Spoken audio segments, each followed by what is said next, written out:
Hello everyone, welcome back to my channel. काफ़ी अर्सा हो गया मैंने वीडियो नहीं बनाई, तो सोचा आज बनाता हूँ। हमारे पास एक स्पेशल गेस्ट हैं, डॉक्टर विकास बोरा, इंडिया से, और नेशनल डेयरी रिसर्च इंस्टीट्यूट से इनका ताल्लुक है। बट हम कोई भी साइंटिफिक बात नहीं करेंगे आज, हम एक कैजुअल वे में शेयर करेंगे कि यहाँ पे कैसा इनका एक्सपीरियंस रहा और क्या इन्होंने अब तक कल्चरली एक्सपीरियंस किया यहाँ पे। तो सबसे पहले welcome. Thank you Yasir and hi friends. और पहले आप अपना ये बताइए कि बेसिक इंट्रोडक्शन कि आप यहाँ पर कितने टाइम के लिए आए हैं और आपके क्या ऑब्जेक्टिव्स थे मिशिगन स्टेट यूनिवर्सिटी में। हाँ, थैंक यू यासिर। और मैं अपना यही बताना चाहूँगा कि मेरे को मेरी गवर्नमेंट ने, इंडियन गवर्नमेंट ने एक exposure visit faculty exchange program के अंतर्गत मुझे यहाँ भेजा है। और यहाँ पे मैं 2 महीने के लिए आया हूँ। और ये मिशिगन स्टेट यूनिवर्सिटी में मैंने खुद चॉइस किया मेंटर को, और यहाँ पे हम थोड़ा रिसर्च और कल्चरल एक्सचेंज प्रोग्राम के उस हिसाब से यहाँ पे आए हैं। चलें, बहुत अच्छा हो गया। इस तरह का एक प्रोग्राम हमारा पाकिस्तान में भी है। हायर एजुकेशन कमीशन 6 मंथ्स के लिए भेजता है, लेकिन वो स्टूडेंट्स को भेजता है। आप तो काफ़ी माशाल्लाह सीनियर लेवल पे हैं अपने करियर में। तो आप ये बताइए कि यहाँ पे आपका फर्स्ट इम्प्रेशन क्या था यूएस में, और आप क्या एक्सपेक्ट करके आए थे और कैसा आपने यहाँ पे पाया। हाँ, यूएस का तो पूरी दुनिया में जो भी आता है वो यही सोच के आता है कि शायद दुनिया की सबसे बेहतरीन जगह है।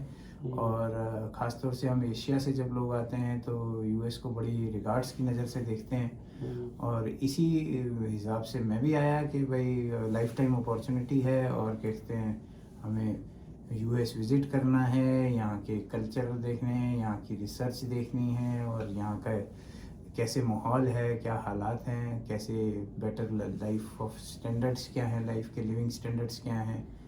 तो इन्हीं सब चीज़ों को एक दिमाग में एक ओपिनियन बना के मैं यहाँ आया था। तो जी, ये तो एक्सपेक्टेशन की आपने बात कर दी कि आपने क्या एक्सपेक्ट किया, लेकिन आपको जनरली मतलब बहुत डिटेल में नहीं, बट आपको कोई ऐसे शॉकिंग मोमेंट्स थे, या फिर क्या आपने कोई कल्चरली ऐसी चीज़ जो आपने पहले एक्सपेक्ट ना की हो और यहाँ पे आपको वो नज़र आई हो या देखी हो आपने या एक्सपीरियंस की हो। हाँ, सबसे बड़ा फ़र्क जो मुझे लगा है कि हम अपनी ज़ुबान जो छोड़ देते हैं तो मुश्किल पड़ता है दूसरी ज़ुबान में किसी को भी कोई बात, अपने मन की बात पहुंचा पाना, कह पाना। हालांकि हमारी through out education English medium में हुई है, इंग्लिश में भी बड़ा अच्छा हमारा ओरेशन भी रहा है, लेकिन फिर भी अपने एक सोशल होने के लिए, एक उसके दिल से दिल को कनेक्ट करने के लिए जो अपनी ज़ुबान होती है उसका अलग ही मज़ा होता है। ख़ास तौर पे जैसे मेरे को महसूस हुआ कि भाई हम अपना सोचते जो हैं वो हम अपनी अपनी माँ बोली में ही हैं, अपनी मातृभाषा में ही सोचते हैं। और उसके बाद फिर एक स्टेप हमारा और बढ़ जाता है कि हम उसको सोच के फिर उसका इंग्लिश करके फिर हम आगे कम्युनिकेट कर पाते हैं। तो इंग्लिश कम्युनिकेशन जो है वो मुझे लगता है कि उस पर ज़्यादा वर्क करना चाहिए। ज़रूरी नहीं है कि आदमी को इंग्लिश सीखना है या उसमें उसके ग्रेड्स अच्छे आए हों, बट ग्रेड अच्छे लाना एक तरफ है, और जो है बोलना और व्यवहारिक बोलचाल में उसमें सोशलाइज होने में वो एक अलग चीज़ है। तो उसके रहते मुझे ऐसा लगता है कि हमें काफ़ी वो रहा, और हमारी बातें, हमारा इंटरेक्शन यहाँ आने के बाद hello, how are you, good, fine, यहीं तक रुक के रह गया। हाँ, नहीं सही कह रहे हैं। लैंग्वेज बहुत इंपॉर्टेंट है ह्यूमन टू ह्यूमन कनेक्शन में। मुझे याद है पहले भी आपसे इस बारे में बात हो रही थी, तो आप कह रहे थे कि अगर साइंटिफिक कन्वर्सेशन करनी है तो बहुत आसान है इंग्लिश में। अगर आपने कोई प्रेजेंटेशन देनी है, किसी के सुननी है प्रेजेंटेशन, कम्युनिकेट करना है ईमेल्स पे, ये वो बहुत आसान है।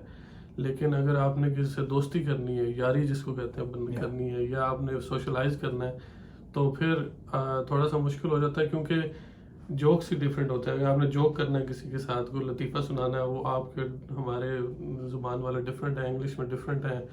अगर इसी तरह आप जब ग्रो अप करते हैं अपने मुल्क में, आपने जो मूवीज़ के बारे में जोक्स होते हैं, ड्रामास के बारे में जोक्स होते हैं, आप उन चीज़ों को इतना फ्रीक्वेंटली शेयर नहीं कर सकते जब आप बाहर आते हैं, तो थोड़ा सा सोशलाइज करने में प्रॉब्लम होता है। तो ये तो होगी कल्चरल इसकी बात। दूसरा ये बताइए कि और क्या मेजर के जैसे अब जब इंडिया या पाकिस्तान में तो जिस तरह ये होता है कि बाहर से अगर कोई बंदा आ जाए जी। तो उसे सर पे उठा लेते हैं, हाँ। यहाँ पे आपको क्या लगता है कि इस तरह का नहीं एटीट्यूड है बिल्कुल या नहीं है? बिल्कुल ऐसा माहौल मुझे नहीं लगा, क्योंकि यहाँ पे तो अपनी मसरूफियत हर व्यक्ति की इतनी अलग है, इतनी ज़्यादा है, वो अपने में ही बिजी है। वो उसको इस बात से कोई लेना देना नहीं है कि आप जो है कौन आया है, कैसे आया है, कैसे उसको मतलब समय भी देना है या नहीं देना है। आप आए हैं, आप अपने हिसाब से आए हैं, आप अपने हिसाब से चलिए, अपने हिसाब से काम कीजिए। जिसे दूसरे टर्म्स में कहा जाए तो आप कह सकते हैं कि फ्रीडम बहुत ज़्यादा है और नोबडी इज़ इंटरफेयरिंग, आपकी लाइफ में कोई ज़्यादा किसी की वो दखलंदाजी नहीं है। लेकिन जो ये इसके अलावा जैसे साइंटिफिकली बात करें तो हमें ऐसा कुछ लगता नहीं। जो सन 90 में होता था कि साइंटिफिकली एक आदमी अमेरिका आता था और वो फिर यहाँ से कुछ सीख के ले जाता था अपने देश में और वो बहुत बड़ा एक लीडर बन जाता था उस चीज़ का। अब मुझे लगता है ग्लोबलाइजेशन, इंटरनेट और इसकी वजह से ऐसा कोई बहुत बड़ा मसला रह नहीं गया है। अब आदमी अपने आप जो इंडिया में भी और वहाँ से भी बैठ के अगर वो चाहे तो वो उतना कनेक्ट हो सकता है कि जिसके लिए स्पेसिफिकली यहाँ चल के आके वो देखने वाली बात ज़्यादा नहीं है। तो ये साइंटिफिकली एस्पेक्ट जो आप रह गया था वो मैं बताना चाहता हूँ। अच्छा, इंटरेस्टिंग है। यानी कि साइंटिफिक गैप आपको लगता है कि अब उतना नहीं है जितना किसी ज़माने में होता था। जी जी जी। अब इंडिया में भी मतलब कि काफ़ी अच्छे लेवल पे रिसर्च हो रही है जो यहाँ जी पे जी हो रही जी, है। ऑलमोस्ट सारी चीज़ हो रही है। उसका रिसर्च का स्केल थोड़ा सा कम है, छोटा है। हमारे जो ऑर्गेनाइजेशन या जिसे कहें कि उसमें फ़र्क है जो यूएस का है। डेटाबेसेस हैं, काफ़ी तगड़े सिस्टम्स हैं यहाँ पे, रिसोर्सेज ज़्यादा हैं। वो हम रिसोर्सेज और उसमें मात खा जाते हैं। अदरवाइज़ तो थिंकिंग एंड प्रोजेक्ट डेवलपमेंट और the way others are doing we can do it, हम कर सकते हैं उस चीज़ को अपने यहाँ पे भी। और स्पेसिफिकली अगर हमारी फील्ड में देखें, जैसे जिनोमिक्स की बात करें अगर, तो उसमें मेरे ख्याल से गैप है शायद। डाटा जैसे आप पहले कह रहे हैं कि अवेलेबल नहीं है, अगर होते तो शायद और जी जितनी स्केल हमारा छोटा है। हम अगर जो 500 एनिमल में करते हैं वो यहाँ 50,000 एनिमल्स में होता है। हाँ, ये फर्क है। क्योंकि उसकी वजह है कि अडॉप्शन ज़्यादा है ना इधर। फार्म्स ने, कंपनीज ने अडॉप्ट कर ली है जिनोमिक्स को, और वहाँ पे हमारे क्योंकि स्मॉल होल्डर लेवल पे प्रोडक्शन है, एक बंदे के 5-10 जानवर हैं, तो वो जिनोमिक्स को किधर अडॉप्ट करेगा।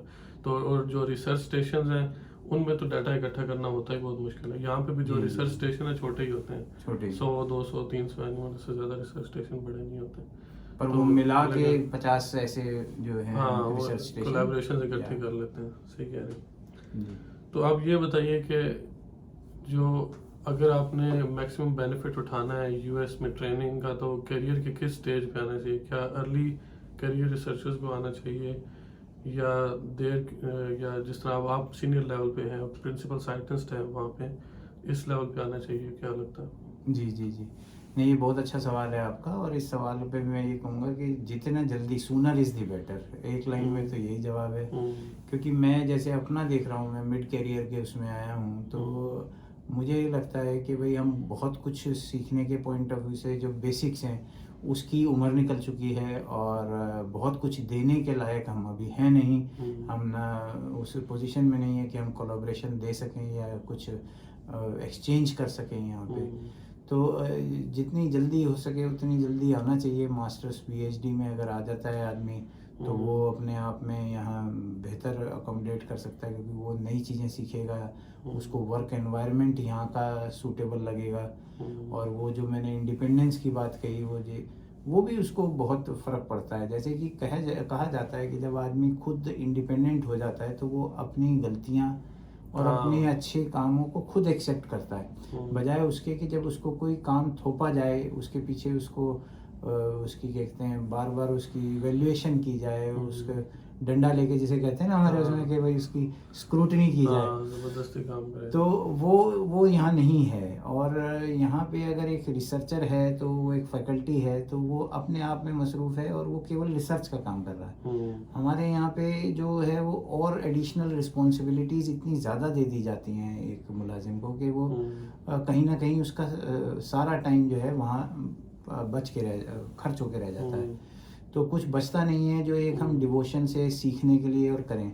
जैसे मैं यहाँ देख रहा था कि अदर असाइनमेंट्स केवल 5% हैं और 80% जो है वो रिसर्च यहाँ पे डेजिग्नेटेड है। हमारे यहाँ तो अगर कागजों में भी देखा जाए तो मेरे ख्याल में 60% रिसर्च है और 40% अलग काम जो है ऑफिस वर्क जो है कंसिडर किया जाता है। खैर इससे शायद वो हमारे प्रोफेसर तो शायद डिसएग्री करें, कागजों में तो 5% ही होता है, लेकिन वो कहते हैं कि हमारा काम, अब जैसे सेड्रिक हमारा एडवाइज़र, वो हर वक्त बिजी इसी में होता है कि कभी किसी के लिए लेटर लिख रहा है या फंडिंग के लिए कर रहा है, रिसर्च वो बहुत काम कर रहा होता है, कभी किसी कमेटी के लिए कोई मीटिंग ऑर्गेनाइज कर रहा है या इस तरह के कामों में लगा रहता है।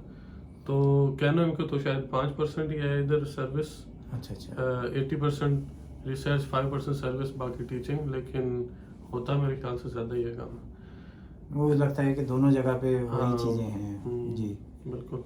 तो मैं दूसरा ये है कि जब आए आदमी तो या तो फिर वो कोलैबोरेशंस लेके आए और वो इस स्टेज पे हो कि वो हेल्म ऑफ द अफेयर्स हो, डूअर लेवल पे हो कि वो अपने कंट्री को रिप्रेजेंट कर रहा हो, कुछ यहाँ बिजनेस दे या कुछ यहाँ फंड शेयरिंग करे।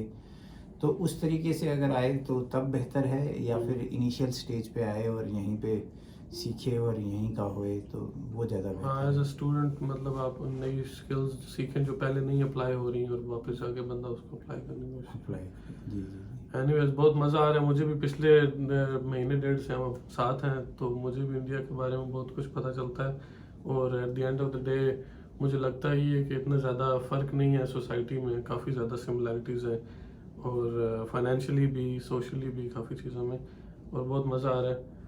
और पाकिस्तान की अगर बात करें तो जो सिचुएशन हम अपने अपने मुल्कों में रह के जो महसूस करते हैं, वैसा मुझे लगा कि यहाँ पे आके वो मैंने ज़रूर सीखा कि कोई फ़र्क नहीं है आप में हमारे में। जैसे मैंने आपको बताया भी कि इंडिया में इतनी डाइवर्सिटी है कि नॉर्थ से साउथ तक आते आते मैं अब नॉर्थ से साउथ में, यहाँ पे साउथ इंडियंस हैं तो उनसे कम कनेक्ट महसूस करता हूँ बजाय जो है पाकिस्तान से, या जो पंजाब है पाकिस्तान का हमारा जो पहले एक ही था।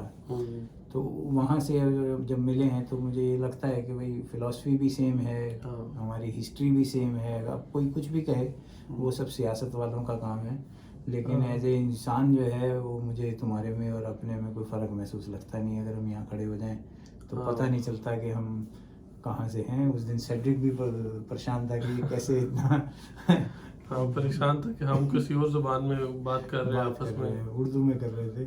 जी जी जी। चलें, बहुत मज़ा आया। Thank you very much for being agreed to participate in this video के चैनल पे। मैंने ये सोच के आपको कहा था कि आपने तो अभी चले जाना है, शायद अगले कुछ 10 दिनों में चले जाना है, तो एटलीस्ट एक अच्छी मेमोरी बन जाएगी और रह जाएगी। तो मैं अपलोड करूँगा तो आप भी देखेंगे बाद में। Hopefully it will be a good memory for you as well. Okay everyone, I hope कि आपको वीडियो पसंद आई होगी। Subscribe to my channel and see you guys, bye.